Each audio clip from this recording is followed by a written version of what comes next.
Sight is one of the 5 essential sensations in our body. Without sight, a vision, we cannot tell a day from night. We cannot enjoy the different colors in this world.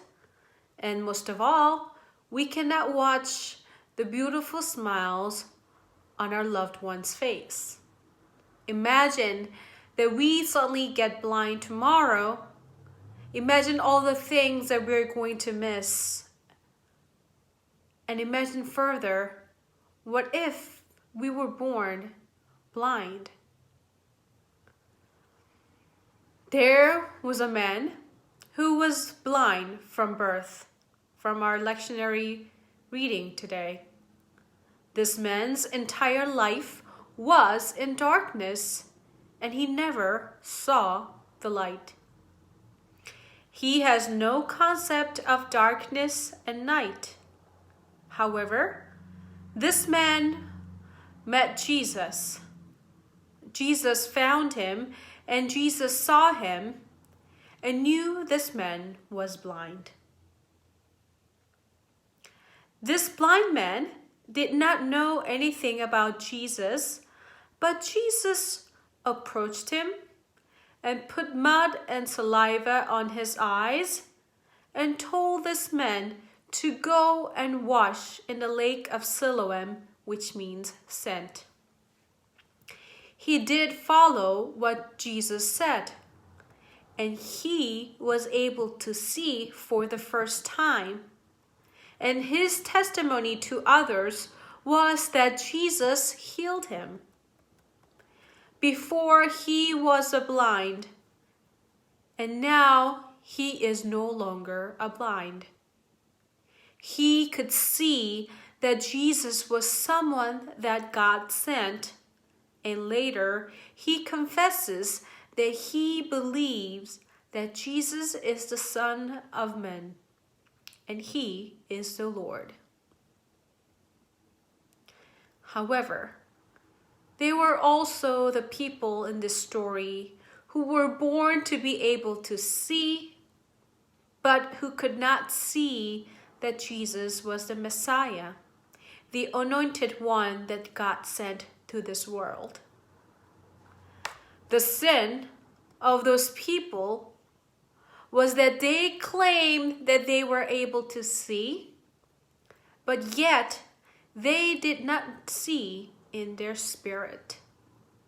They claimed that they are the chosen people and hold the way of being holy as God's people, and yet did not see that Jesus was the way of holiness.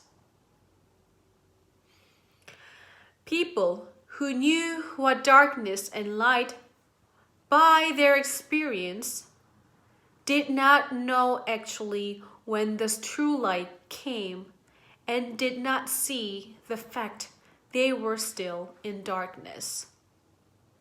Ironically, the blind man who never saw the light in his entire life, and who did not know the difference between the darkness and light, was the one who could see that Jesus was someone that God sent. What an oxymoron.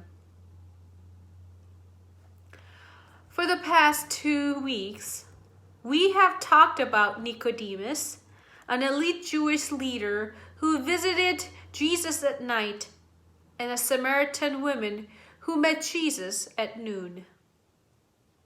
We expect people who have higher education and elite to get God's message, Jesus' message. Still, ironically, Nicodemus did not get it, but a Samaritan woman who was an outcast understood Jesus' message and clearly saw who Jesus was. Jesus knew what this blind man was going through, labeled as a sinner because he was a blind man and had a disability. And he was not holy according to the Jewish custom at that time. Jesus approached this social outcast and healed this person even before he asked for help.